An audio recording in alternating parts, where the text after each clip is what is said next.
Bonjour Colombe Schneck. Bonjour. Romancière, journaliste, Le Fou du Roi, France Inter, évidemment Arrêt sur Image et puis tant d'autres. Et voici un livre qui s'appelle Mai 67 que vous publiez. Alors c'est un roman, mais en même temps il raconte une histoire vraie.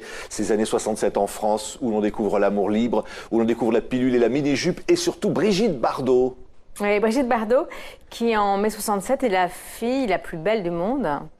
Elle est aussi la plus célèbre, elle est française. Tous les hommes du monde la désirent. Et pourtant, Brigitte Bardot raconte dans son autobiographie, Initial Bébé, qui est un livre formidable, où elle raconte tout. Elle raconte qu'en mai 67, elle rencontre un jeune homme. Elle lui donne l'initiale de son prénom et elle lui consacre une phrase. Il a été mon sauve-cœur. Et pourquoi en mai 67, Brigitte Bardot a besoin d'un sauve-cœur? On peut se demander parce que elle est très belle, très célèbre, adulée. Une hystérie planétaire. Elle est mariée surtout depuis un an avec un milliardaire allemand qui s'appelle Günther Sachs, qui est très beau, qui a tout pour lui, a priori. Mais c'est un mariage de pacotille, comme elle dit. Il l'a parié aux cartes avec des amis. Vous imaginez, vous tombez amoureuse d'un homme, vous l'épousez et vous vous rendez compte qu'en fait, il s'en fiche complètement de vous. Oui, pourtant, il déverse des roses sur la piscine. Ça, c'est avant. Oui. Ça, c'est avant. Une fois qu'il l'obtient et qu'il l'épouse, et qu'enfin on parle de lui, parce que c'est ça l'objectif, c'est qu'on parle de lui d'abord, il l'oublie. Il passe en un an 4 soirées en tête-à-tête. Sinon, ils sont toujours entourés. D'ailleurs, vous voyez les photos de leur mariage. Ils refont leur mariage 2 fois pour qu'il soit bien filmé, pour vous dire combien c'est important et combien il est sensible à son mariage. Bref, en mai 67, elle rencontre un jeune homme et elle vit une histoire d'amour de quelques mois avec lui. Ça m'intéressait de raconter cette histoire. Oui, elle n'en parle pas elle-même et vous avez imaginé ce que ça aurait pu être. Alors, elle en parle, elle nous consacre quelques lignes et j'ai rencontré des histoires comme ça. Brigitte Bardot en a eu plusieurs, c'est une grande amoureuse. C'est une professeure d'amour, comme m'a raconté un de ces jeunes gens qui a eu la chance d'avoir une histoire d'amour avec elle. Elle était une professeure d'amour extraordinaire. Et donc, j'ai rencontré 2, 3 hommes qui sont maintenant âgés, mais qui ont eu, il y a 20 ans, 15 ans, 30 ans, 30 ou 40 ans, de belles histoires d'amour avec elle et qui m'ont raconté Brigitte Bardot amoureuse, qui ont rendu à cette star son humanité. Quelle jeune fille elle était, comment elle faisait la cuisine, comment elle se comportait, comment elle prenait son bain, comment elle était généreuse, pleine de fantaisie, amoureuse. Oui. Et comment elle parle d'amour, par exemple, elle lui dit tu m'aimes vraiment, tu m'aimes pourquoi, tu m'aimeras toujours. Oui, ils m'ont tous raconté son inquiétude et on peut se demander comment Brigitte Bardot, on la voit, comment belle, désirable, comment elle pouvait s'inquiéter d'être peu aimée ou moins aimée ou pas aimée, ça paraît incompréhensible et pourtant elle était dans cette inquiétude. Elle avait toujours peur de ne pas être aimée, de ne pas être aimée assez. Elle a d'échec en échec qu'elle provoquait parfois ou parfois elle avait moins de chance. On parlait tout à l'heure de Gilbert Bécaud qui était marié par exemple. Sa vie sentimentale était difficile, douloureuse. Oui. Pour Bécaud, elle s'enferme dans un placard pendant le spectacle pour se cacher, pour pas qu'on les voit ensemble. Oui. Elle est prête à tout. Parce qu'elle l'aime. Mais comme elle le dit elle-même, elle ne s'est pas aimée longtemps. Ou elle aime des hommes qui sont entièrement à sa disposition et ce dont elle a besoin, mais très vite elle s'ennuie. Ces hommes qui n'ont pas un métier, qui n'ont pas une vie.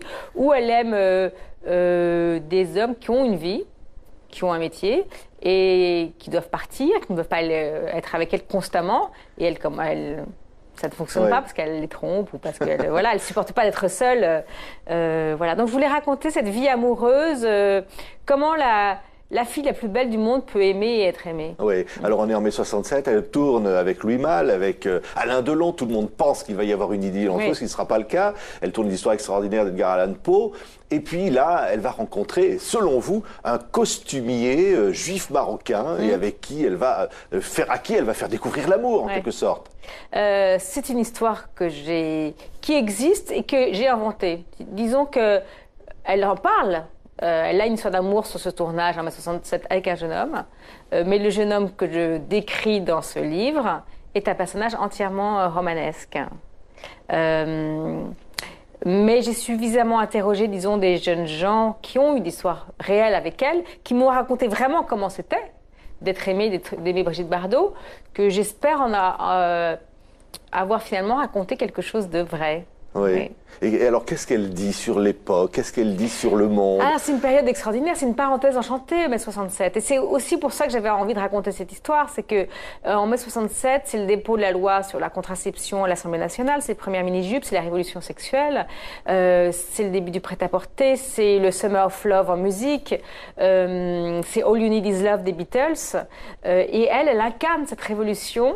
Et ce que j'adore chez elle, c'est que c'est une révolutionnaire. Elle va révolutionner beaucoup de choses, en particulier les relations entre les hommes et les femmes, mais elle ne le fait pas exprès.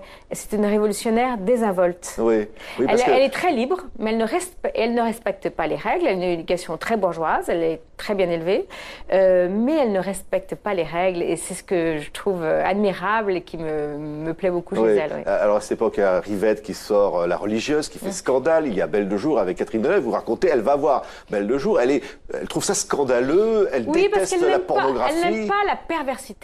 Elle n'est pas perverse. Par contre, mais je l'ai imaginé, elle est très touchée par la religieuse de Rivette qui raconte l'histoire de cette jeune femme enfermée dans un couvent qui ne peut pas s'échapper, qui finit par mourir, parce qu'elle ne supporte pas cette absence de liberté. Elle étouffe. C'est une femme d'une grande, grande liberté. Et l'absence de liberté chez les autres, effectivement, la touche beaucoup. Oui, c'est une liberté d'amour, d'amoureuse. Alors, il y a Trintignant, il y a des hommes dans sa vie, Warren Beatty qui la drague. Elle ne le supporte pas, d'ailleurs. Oui, c'est une de ses amies qui m'a raconté ça. Warren Beatty la draguait et lui a dit « Mais qu'est-ce qu'il fait, ce connard, à me draguer ?» Mais ce qui est formidable, c'est qu'elle est une des premières femmes, on est à la fin des années 60, qui montre son désir aux hommes. Elle ne se laisse pas draguer. Elle drague. Elle drague, mais avec beaucoup de pudeur et de charme et de fantaisie.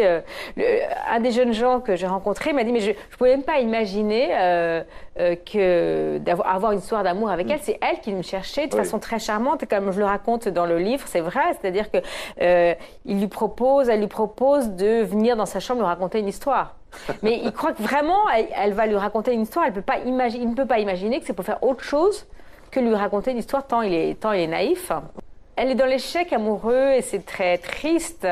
C'est toujours triste une femme qui est dans l'échec amoureux et particulièrement de sa part elle est très vulnérable. Elle a fait plusieurs tentatives de suicide, elle est seule, elle le raconte. Elle l'a raconté, sa solitude, elle a été beaucoup trahie. Je raconte des histoires... L'histoire d'Alain Carré, par exemple, qui est son secrétaire et son confident pendant des années. Un jour, elle se rend compte qu'il vend ses confidences, les secrets qu'elle lui a avoués qu'à lui, sa vie privée, à un grand journal. C'est terrible. Ouais. Merci beaucoup, Colombe Schneck. Ça s'appelle Mai 67, un formidable livre publié chez Robert Laffont. On était ravis de vous accueillir. Merci à vous.